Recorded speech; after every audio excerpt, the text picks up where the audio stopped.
Yo, what is going on, everybody? It's Juan Solo here with ASQD Gaming, and welcome back to the channel. Thank you all so much for tuning in today for another Ghost Recon Wildlands video. In today's video, we're going to be talking about the Fallen Ghost DLC, the ins and outs of it, all the details of it and stuff like that, when it's going to be releasing, and just kind of hammering out the details. I do know I'm a couple days late on this information, guys. I have been very busy with work and personal stuff, but I kind of wanted to get this video out here so you guys can kind of get my take on the DLC and exactly what it's going to bring to Ghost Recon Wildlands. So first off, the DLC is going to be coming out on May 30th, which is just over a week away from the making of this video, which honestly, it can't come soon enough.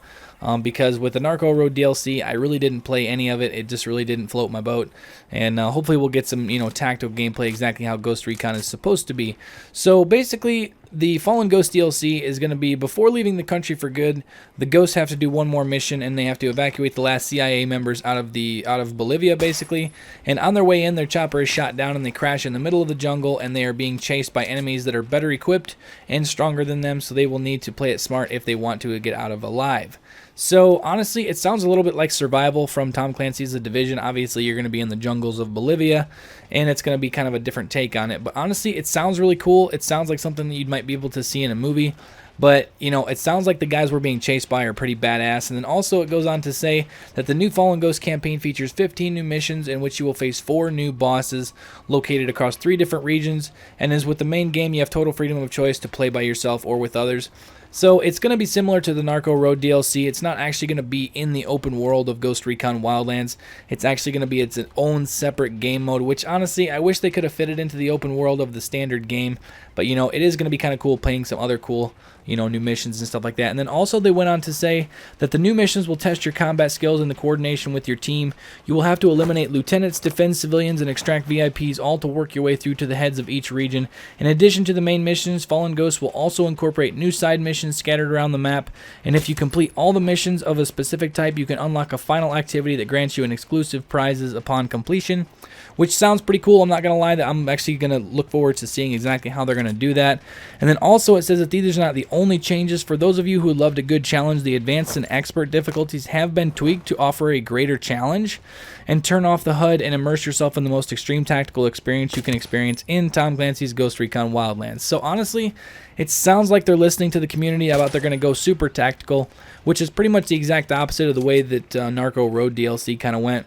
And the people that we're going to be going up against, they are called the Lost Extranjeros. I might have pronounced that wrong, but I'm going to pop an image up on screen here, guys, so you guys can see these dudes. And these dudes are total badasses. So during the events of Fallen Ghosts, your squad will be pursued by these people, and they are operating under the government protection that gave them access to the latest combat technology. So for the first time, the Ghosts are less equipped than the people that are after them, which is going to be very unique for this game because that's not something we've really seen yet. And then it says you're going to have to deal with 4 new types of enemies that each one of them will require a different approach.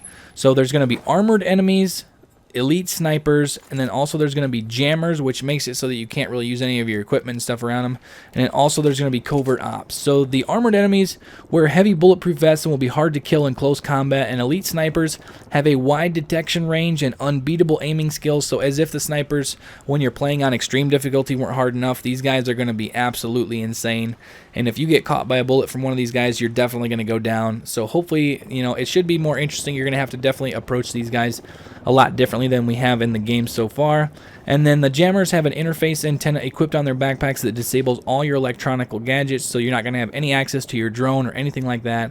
And then also the covert ops will test your detection capabilities with their advanced optical camouflage and their silent but lethal crossbows. So honestly, that last one right there, when it's talking about optical camouflage, the first thing I think of is Ghost Recon Future Soldier. And if it's anything close to that, that is going to be absolutely insane, that we're going to be going up against enemies that basically can cloak, and they're going to be almost invisible to the naked eye, which really is going to test everybody's tactical, awareness, and they're going to really have to pay attention to their surroundings to be able to detect these guys.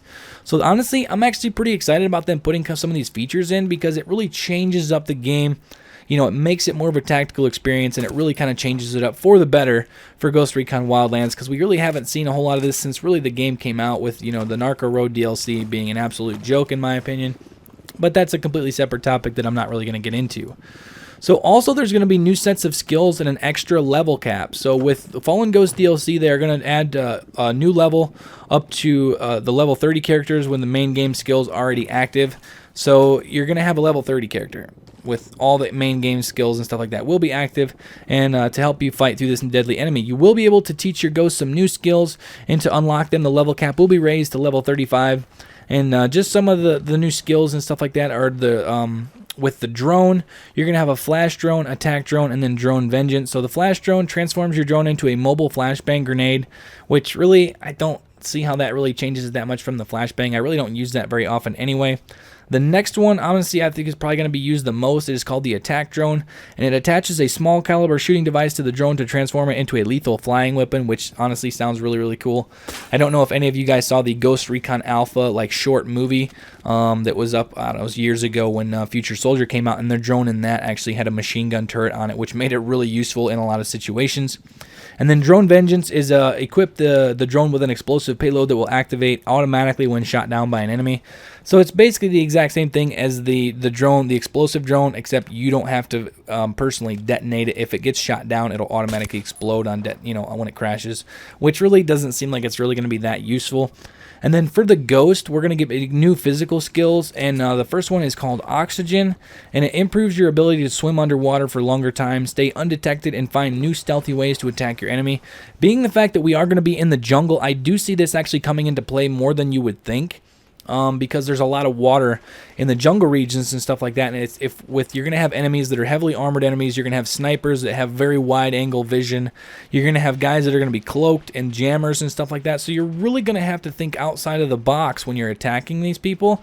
And I think being able to actually move underwater for longer periods of time and kind of stealth approach to some of these missions is going to be a viable option, and I really actually am looking forward to seeing how that is actually going to work in the game.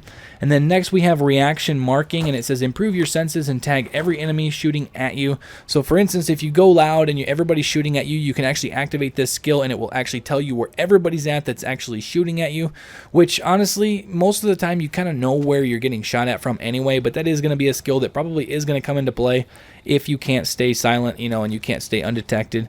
So next we have weapon skills, and one of them is called the explosive bolt, which it says equip your new crossbow with explosive bolts, more deadly, less silent. And once we get the new crossbow, that's just one of the features that's going to come with it. It's going to allow you to put explosive bolts on it, so you can really wreak havoc with that weapon. And then also it says fast reload. It says increases your dexterity and reload your weapons faster, which honestly that's going to be really, really cool, because I know there's some weapons like the Mark 17 and also the ACR and some of the other assault rifles really have a slow reload time, so it is going to be nice to be able to reload those weapons a little bit quicker so you can kind of stay in the fight. And then also it says for those of you that have mastered the campaign, Fallen Ghost should test your tactical and combat skills to the limit, either solo or with friends. We really hope you will be up to the challenge, Ghost, because the enemies are going to be pretty badass. So honestly, from everything that we've seen so far with just the concept of the story, of the backstory and stuff of Fallen Ghost, it sounds like they're really listening to the fans, and they're going to actually bring us a full tactical experience that actually is going to be playing more tactical than the actual base game itself. So honestly, I'm super excited. I'm really, really excited about this DLC. I cannot wait to get my hands on it. I really want to, to test it out and really play through it and have fun. And hopefully do it with a couple friends. I really don't want to do it just with, the co-op characters and stuff like that, because it kind of really breaks, the teamwork aspect of it, especially if it's going to be as tactical as they say it's going to be. So that is pretty much all for the video, guys. I am going to put up another video talking about the weapons and a couple other things that I really want to touch base on that's going to be in this DLC that I think is really going to be a game changer for the game. So like I said, that's pretty much all for the video, guys. If you guys enjoyed it, make sure to leave a like, guys. It would be much appreciated. Also, if you are new around here, make sure to subscribe to stay up to date on all the Ghost Recon news as it comes out. Thank you all so much for watching, and I will catch you guys later. Peace out.